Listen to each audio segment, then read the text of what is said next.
Drew's all the way from the 3rd floor of the King House. Ladies and gentlemen, Drew.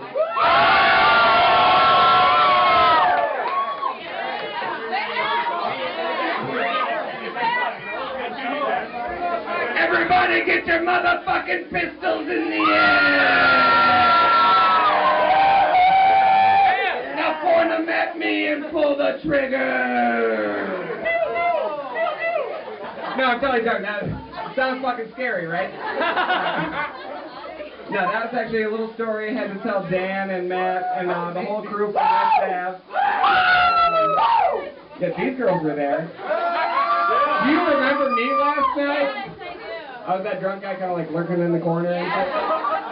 And no, this is Matt's girlfriend, everybody. Would you raise your hand, please, and say, woo! Alright, so, no, this is Matt. Matt's like, hey man, this is my girlfriend. I said, I don't think I've ever met her. And she's like, you're the one having the comedy show tomorrow. You better be funny. I hope that for everybody in the basement, I am as funny as she wants me to be. Decided to have everybody out here. Took a little keg of bullshit light to get everybody here. And I built myself a little stage so I can go from here all the way to here. They give me 25-foot cord on the mic, 8-foot stage. It's fucked up. But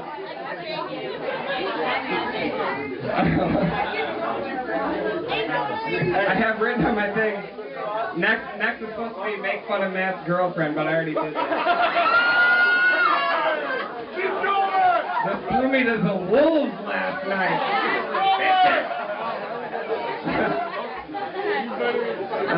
A couple of my jokes might be stolen from other comedians. You'll be able to tell because those are the ones you'll laugh at. No, but I'm assuming most people here are under the age of 21. Otherwise, you'll be. Yeah! Josie raising his hand. July. Screwed. No, but if you're not 21, you'd most likely be at the bars having fun right now instead of in some bullshit basement with Lost Lake and the kids. But I can remember in high school, I got my fake ID when I was in junior year of high school, and that shit was impossible. I have never tried so hard to find something that I wanted. I had to find some 20-year-old kid in Madison who was tall, lanky, big ears, a little awkward looking. You know, a little awkward. The ex-girlfriend, everybody.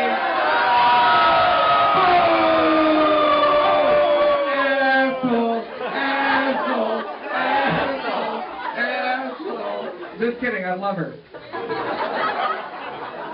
No, but I think Asian people have it figured out, though, because... Alright, the first one, Asian joke. Yeah! Who can be? No, Asian people have it figured out, though, because literally, they can use anybody's ID that they want. Like, oh, no, it's a me. I took a picture a long time ago.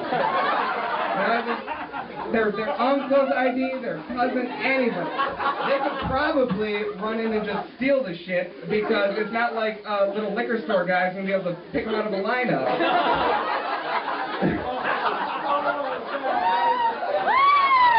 Sir, I think they all did it. Alright, what's next? We got a lineup here.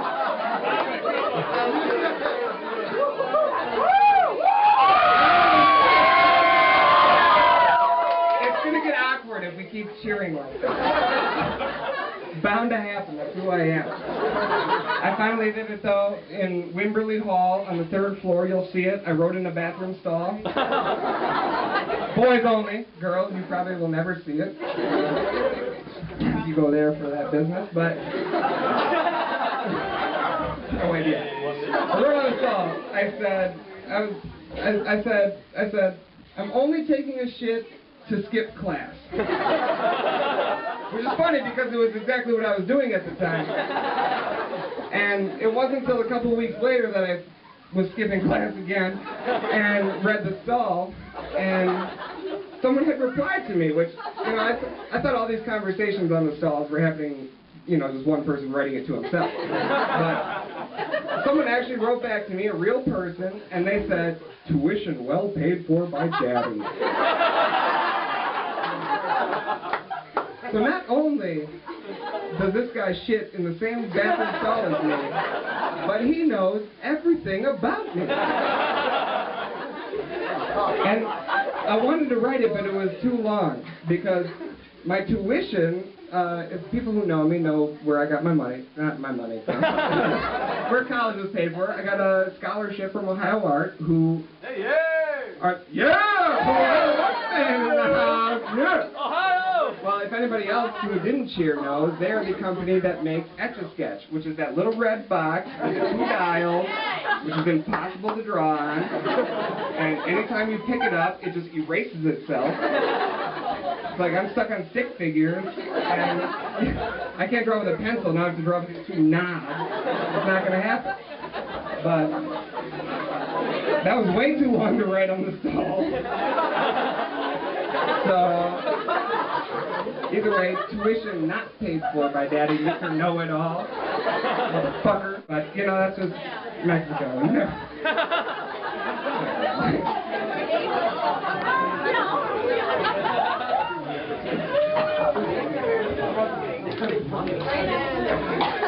I'm sure you guys have said it.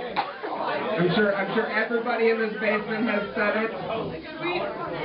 You guys have said, "I'm going to be the best parent ever." Because your parents gave it to you so rough that you just need to show them up and be the best parents ever. But my parents were awesome, if you know them, Bonnie and Steve. Yeah, okay, a few people know them. But I have higher aspirations for myself. I don't want to be the best parent ever, because I know I'm probably going to be that. But I want to be the best sleepover dad ever. You know, that dad that lets you wear the shoes in the house. He makes the best frozen pizzas. That's all he can do. Sometimes they get hot dogs and the mac and cheese. Lets you watch R-rated movies. You know, you might see a tit or two when you're only 11. I mean, but why don't we have sleepovers anymore? You know, you never like... Your buddy never comes over to your house with a sleeping bag in his arm and his pillow in his other hand. And now I kind of realize why, because we're just not into the same shit. We did some weird shit when we were at sleepovers. Weird fucking shit. Like, it was okay to be gay back then. We were young.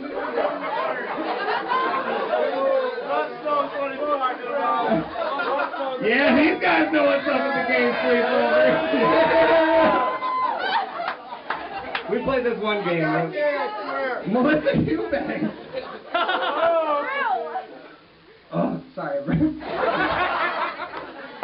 I meant to cover up the mic, but it didn't happen at all. Anyway, so we're at the sleepovers. Did you? No, you never played this game, but I did. It was called Silkworm. You put the sleeping bag over your head. Yes, I heard it, yes! First off, you should never shout that in a room full of people, unless you have the microphone. But you put this sleeping bag over your head, and your head is where your feet are supposed to be, and the other people are like running around the room, and your job as the silkworm is to tackle them. So you really wonder why we don't have sleepovers anymore. That probably wouldn't be cool. We made crazy juice. It was Kool-Aid plus like a couple of ramen noodle packets, some raisins, and you just got crazy. We have alcohol now. Sleepovers are not cool. Is anybody here in a long-term relationship? Yeah! The Woo Girls are! The Woo Girls! Woo! Oh, she's so mad at me. She has not looked me in the eyes since I called her. Not one time. Oh! Okay, I'm sorry. Alright, but I've been dating a girl named Emily. Thank you. I love her to death. Emily Wells, baby! Yeah.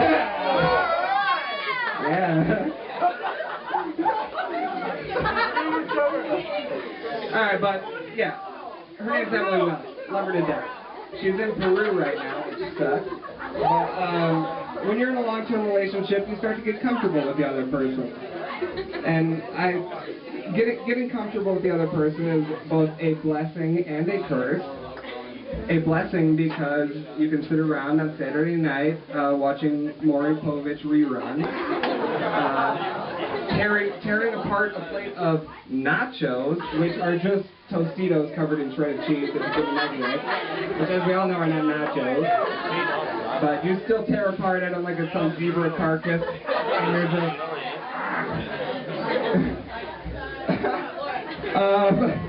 but it is also a curse because, you know, there was one time where she had a little case of pink eye, and she still wanted to have sex. It's like, I'm sorry, but you have pink eye. This thing is pulsing and crusty. It's like, you might as well bang a chick with headgear. I don't know, dude. It's really hard to be horny at that point.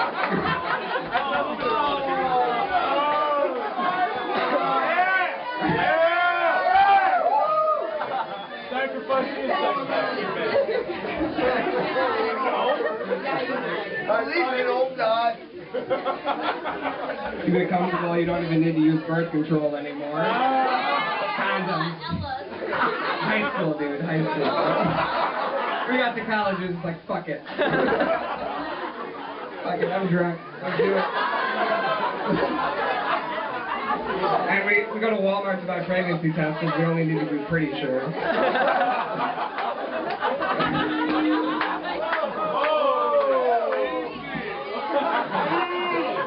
I remember I lost my imagination as soon as the Xbox came out. Because I was hanging out with my friend, we were using Play-Doh. He's sitting next to me, he's got Michelangelo's David. Perfectly done. I'm sitting over here, all I can do is snake. But if I spent enough time, I could get him down to worms.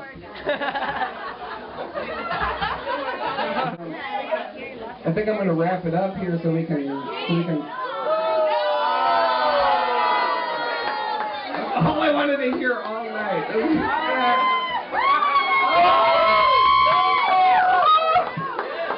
was so drunk I could stand. But I do want to tell you, it's not exactly a fantasy, but just something I've always thought about. It's just like, what would sex with a deaf girl be like? Quiet! Quiet! Oh, we weren't supposed to talk about deaf people tonight. I'm sorry. Is there any of them here? What? I can't hear you! Go for it! Thank you. Like a joke and an IQ test all wrapped into one. Damn, all over the place. No, but, I mean, besides the fact that the dirty talking would be second to none. But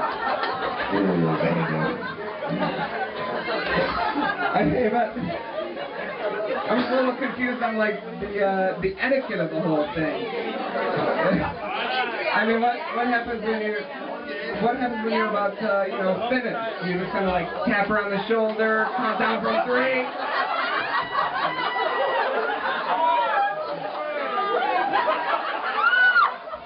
I don't know. I mean, like, if you roll over just to fall asleep, like, is the silence supposed to tell her you're in bed? That's pretty much all I got so far.